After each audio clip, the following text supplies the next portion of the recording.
En crypto, les narratifs sont la clé d'un cycle réussi. Savoir se positionner au bon moment et au bon endroit est indispensable pour réussir dans ce marché. Un narratif, c'est une catégorie qui rassemble plusieurs cryptos liés à un effet de mode. Savoir investir dans les bons narratifs vous fera surperformer le marché. Alors dans cette vidéo, je vais classer les narratifs qui selon moi ont le plus de potentiel d'exploser dans les mois à venir. Alors si t'es prêt, on est parti. Alors un élément que je voulais absolument vous montrer avant de rentrer dans le vif du sujet, c'est quels sont les narratifs qui a eu lieu durant les anciens cycles. Alors n'hésitez pas à bien regarder ce tableau, moi je vais juste en prendre les points principaux. Donc ici en 2011, on a eu l'ère des forks sur Bitcoin. Ensuite en 2017, c'était tout ce qui était ICO, donc Initial Coin Offering, c'est le fait de lancer une crypto et donc qu'il y ait des personnes qui puissent investir dedans avant que la crypto soit lancée. En 2019, c'était les IEO, donc Initial Exchange Offering, c'est le même principe mais sur des plateformes d'exchange. Et ensuite en 2020, on a eu tout ce qui était DeFi, la DeFi Summer. C'était un moment où tous les tokens, tout ce qui était lié à la DeFi explosait et donc il y avait énormément de bénéfices à faire. Également, on pourrait se demander qu'est-ce qui performe le mieux en ce moment sur ce cycle. On peut voir ici ce tableau qui répertorie les meilleures catégories qui performent le plus en tout cas sur le dernier mois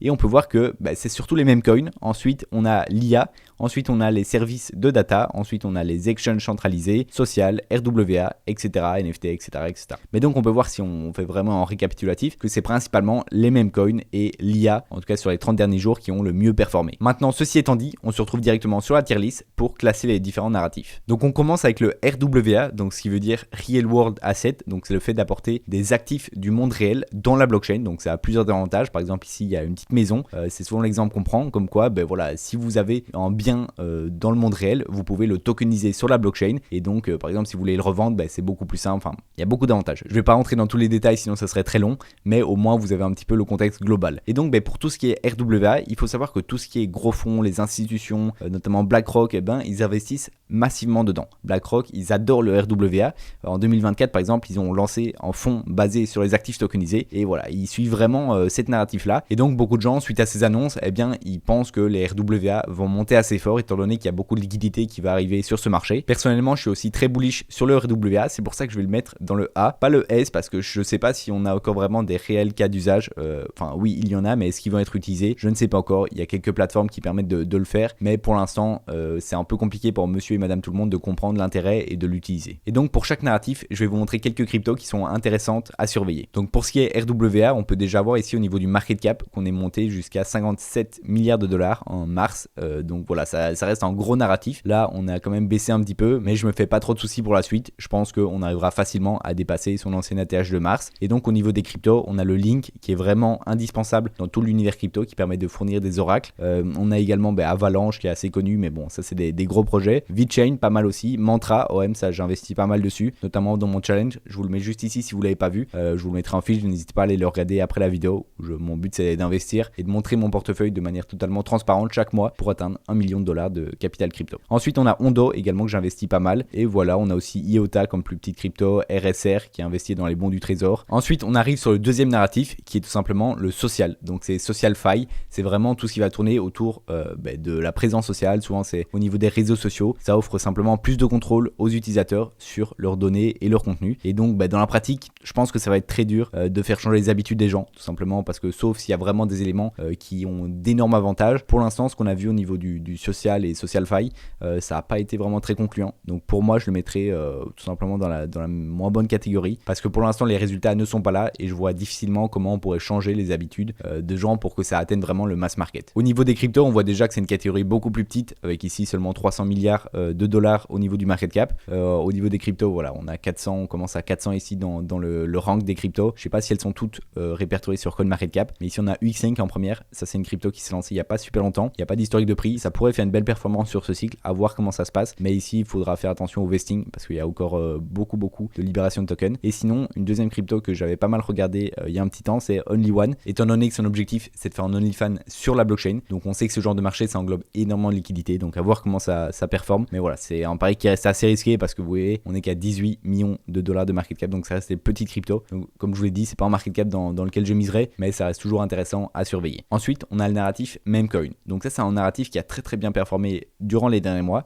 aussi durant les 30 derniers jours, comme vous l'avez vu dans le graphique que je vous ai montré juste avant. Et c'est sûr qu'on peut pas se voiler la face, le narratif memecoin, c'est une catégorie qui est importante dans les cryptos, notamment le Dogecoin qui est là depuis très très longtemps, 2013 si je me trompe pas, et qui est une des seules cryptos qui est restée avec le Bitcoin. Faut pas oublier que le marché crypto, il reste encore très très spéculatif, et donc les retail, quand ils viennent sur le marché, ils sont là pour faire des gains, et ils vont directement sur les memecoins parce que voilà, c'est le genre de crypto qui peut faire le plus de gains, même s'il n'y a aucun fondamental derrière, c'est juste une crypto qui est là uniquement spéculatif. Eh bien je pense que tout investisseur doit avoir une petite répartition de memecoin dans son portefeuille. Vraiment ça doit être très petit, parce que c'est quelque chose qui est très risqué, et c'est pas quelque chose qu'il faut voir sur le long terme, c'est vraiment quelque chose sur un cycle où vous pouvez faire pas mal de gains sur quelques mois. Donc le narratif memecoin, je vais le mettre au même niveau que le RWA, à savoir, parce que je sens qu'il y en a beaucoup qui vont s'exciter, c'est vraiment au niveau des performances. Je juge pas du tout le fondamental ou qu'est-ce qui est bien ou quoi, c'est vraiment le performance sur le cycle qui va arriver. Moi personnellement, et je donne pas du tout de conseils d'investissement, je pense que voilà, les memecoins, ils vont pas faire différemment des anciens cycles, ils vont surperformer l'ensemble du marché. Au niveau des memecoins, on peut voir qu'ici on est à plus de 57 milliards de dollars, et on a un pic ici en 2021 qui était à 90 milliards de dollars, donc on n'a pas encore atteint le pic du bull run de 2021. Et au niveau des cryptos, si on regarde ici sur un an lesquels ont le plus performé, c'est Popcat, ensuite on a PP qui a surperformé l'ensemble des cryptos, et puis Shiba. Ici si on regarde en termes de market cap, le Dogecoin, c'est sûr que comme je vous ai parlé, c'est toujours une valeur sûre. Je pense que si vous voulez pas prendre trop de risques, même si ça reste des memecoins, donc ça reste très risqué, le Dogecoin c'est toujours intéressant. Ensuite le PP, je pense que parmi tous les memecoins, le PP ça reste une valeur qui est assez sûre. On a aussi le Bonk qui a super bien performé cette année. Maintenant, si vous voulez vraiment vous diversifier, l'idéal c'est de mettre un petit peu dans chaque memecoin. Vous prenez par exemple les 10 ou 15 ou 20 plus populaires memecoins, et vous allez mettre, vous allez répartir tout simplement, je sais pas si vous voulez mettre 1000 euros dans 10 memecoins, vous mettez 100 euros dans chaque, et comme ça vous vous diversifiez. Et il faut savoir que les memecoins, c'est à chaque fois le même genre de performance, où c'est assez plat, où ça descend pendant très longtemps, et puis d'un coup ça pète en quelques jours, et à ce moment là c'est intéressant de reprendre ses profits et puis de réinvestir plus bas, et puis ça va péter vraiment dans des périodes qui sont très très courtes, et c'est pour ça que c'est quand même intéressant de s'y exposer. Je te fais une petite interruption pour te dire que si cette vidéo te plaît, n'hésite pas à t'abonner, également à liker la vidéo, et puis tu peux me dire en commentaire quel est le narratif qui selon toi va surperformer l'ensemble du marché. Ensuite on arrive sur le narratif Layer 1, donc tout ce qui est de Layer 1 c'est les blockchains de base, donc que ce soit Ethereum, Solana,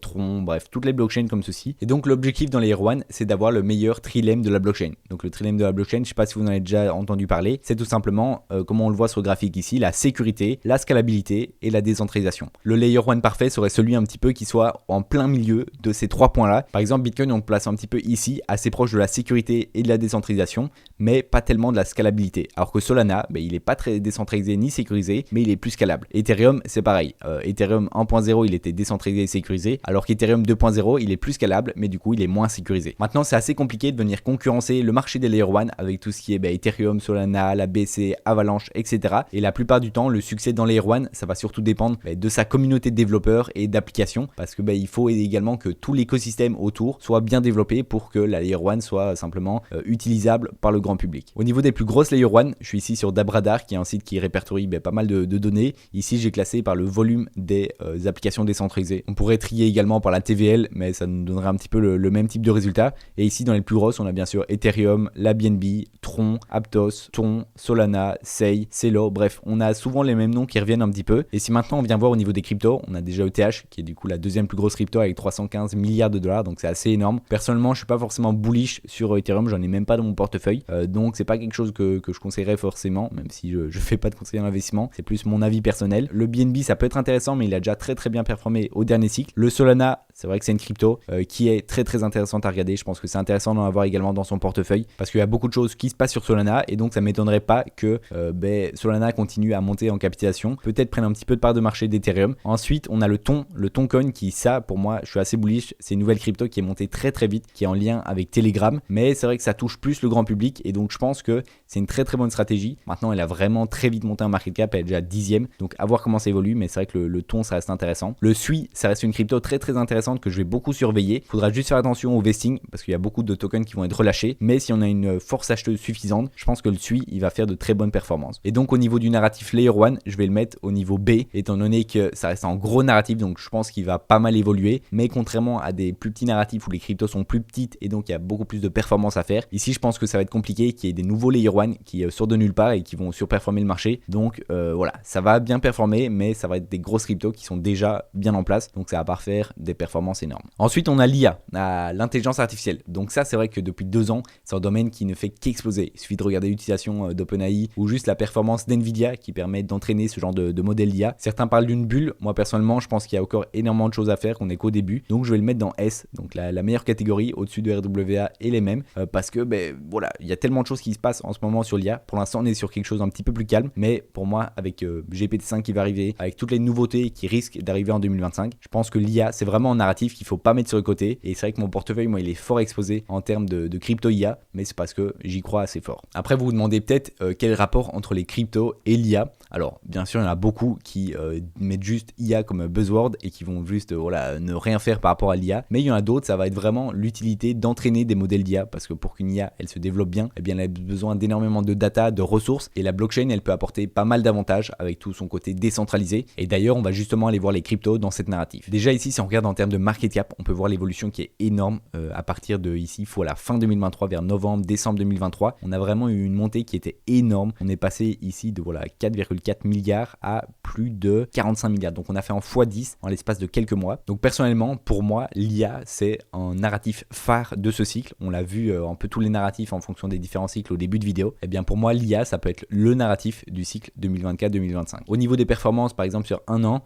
on peut voir que le NIR a bien performé, le TAO également, le Theta, ensuite on a ICP, le GRT, AKT. Bon, il y a des cryptos que parfois que le market cap met dans la catégorie IA, mais c'est pas leur c'est pas leur catégorie première. Souvent il y a plusieurs catégories sur une même crypto, mais voilà, faut bien différencier ça en sachant que le TAO, moi c'est une crypto que j'ai énormément dans mon portefeuille également. Si vous n'avez pas vu, n'hésitez pas, comme je vous l'ai dit, à aller voir le challenge. C'est vrai que c'est une crypto qui a déjà très très bien performé. Personnellement, je suis à plus de x2, x2,5 sur mes investissements, mais je pense qu'il y a encore beaucoup de potentiel et on pourrait se dire il est déjà top 25, au pire il va monter un petit peu dans les places, mais son market cap va pas évoluer non plus énormément. Faut pas oublier que le market cap il va évoluer en fonction du cycle. Ça veut dire que dans un an, 4 milliards ça vaudra plus du tout le même ratio de 4 milliards aujourd'hui. Vraiment en top 25 avec 4 milliards, dans un an ça sera peut-être en top 50 qui sera à 4 milliards. Ensuite on a le fait que j'ai aussi un peu dans mon portefeuille et que je regarde pas mal, étant donné que c'est 3 anciennes cryptos qui ont été rassemblées en une. Donc on va voir comment ils évoluent, mais ça peut être intéressant à surveiller. Aussi au niveau du vesting, vous voyez ici que c'est presque fini, donc ça c'est intéressant. Render pour moi c'est plus du DePIN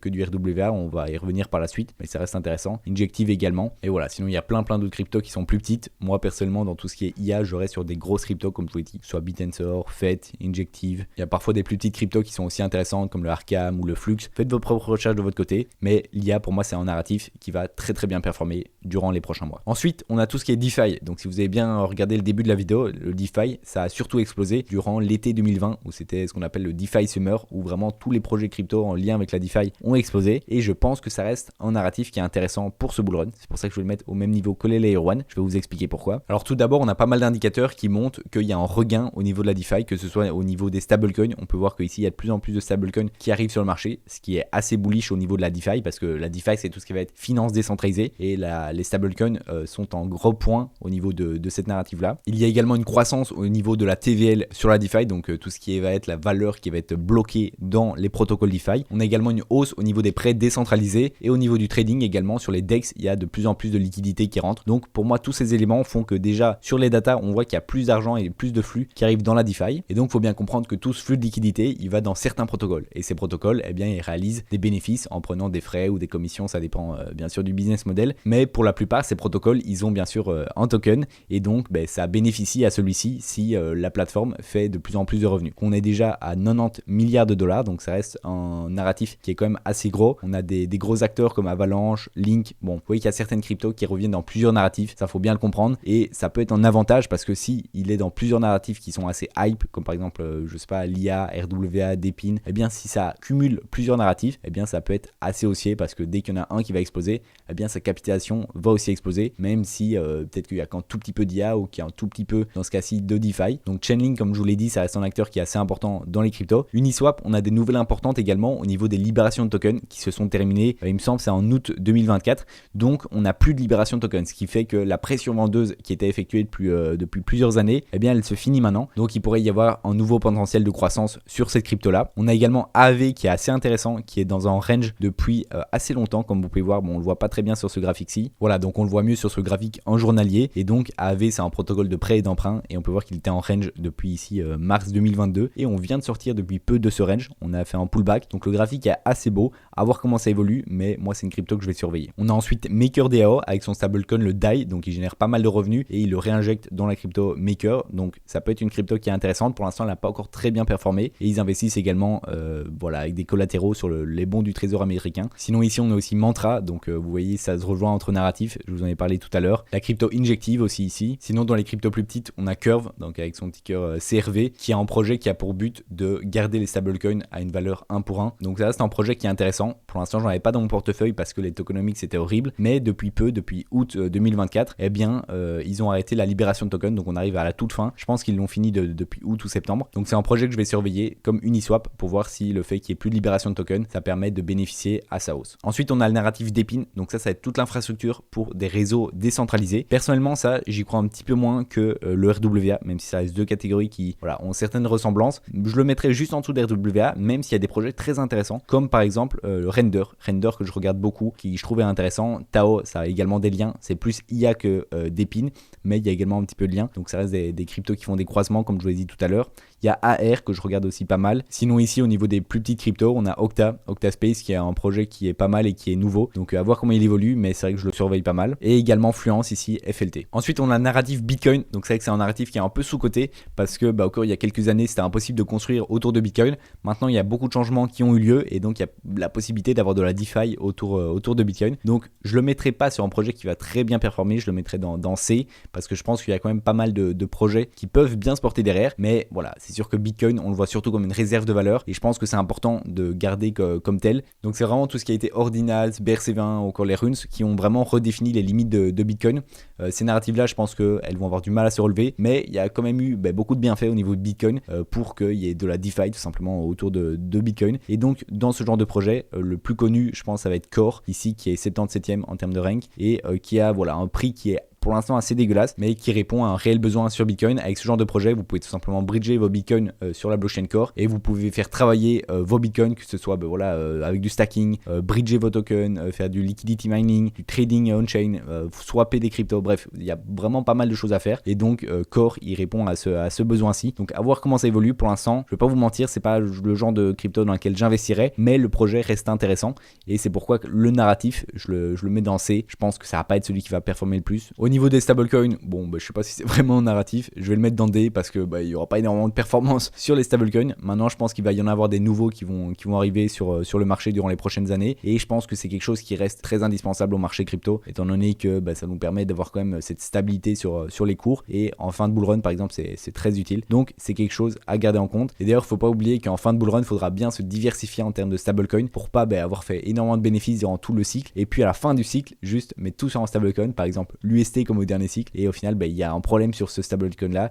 et vous perdez tous vos fonds. Donc c'est très très important de se diversifier. Ensuite, le narratif gaming, il y a beaucoup de gens qui sont assez bullish sur ce narratif là. Personnellement, je suis pas bullish sur le gaming. Je vais le mettre directement en C. C'est pas un secteur qui est mort. J'hésite entre B et C, mais je vais quand même le mettre en C parce qu'on parle vraiment de ce cycle-ci. Moi je pense que le gaming ça arrivera, mais pas pour ce cycle-ci. Là c'est vraiment trop tôt. Pour l'instant, il y a vraiment aucun jeu qui est sorti un petit peu de la sphère crypto et qui a été utilisé par le mass market. Et pourtant c'est vraiment vers là qu'il faudrait aller, que ce soit un jeu où on voit même pas qu'il y ait de la blockchain dedans. Et donc pour moi le gaming, on est encore trop tôt. Même s'il y a des projets, il y a quand même un gros market cap au niveau du gaming. On peut voir qu'on est actuellement à 20 milliards de dollars sur le gaming avec des gros projets comme Immutable X. Bon, Floki c'est pas vraiment du gaming. Peut-être qu'ils ont créé un petit jeu à côté, mais ça reste un meme coin. On a Beam qui est assez connu, Notcoin, Gala qui est assez connu, qui est là depuis plusieurs années, Multiversix bien sûr. Mais voilà, c'est pas des cryptos dans lesquels j'investirais personnellement. On a également UltraOS qui résout une réelle problématique, mais pour l'instant, il n'y a encore rien qui est mis en place. Il n'y a pas de jeux qui sont hébergés sur Ultra, en tout cas des gros jeux. Moi, je suis assez peu bullish sur cette narrative-là. Et enfin, on a la narrative des Layer 2. Donc les Layer 2, ça va être un petit peu similaire à des Layer 1. C'est simplement leur but, ça va être d'augmenter la scalabilité et réduire les frais, mais ça va se mettre par-dessus une blockchain qui existe déjà, donc un Layer 1. Personnellement, je vais le mettre dans C. Voilà, même si je suis assez dur, je pense que les Layer 2, c'est très utile sur les blockchains qui sont déjà en place depuis plusieurs années et donc dont les bases ne sont pas forcément bonnes, mais je ne pense pas...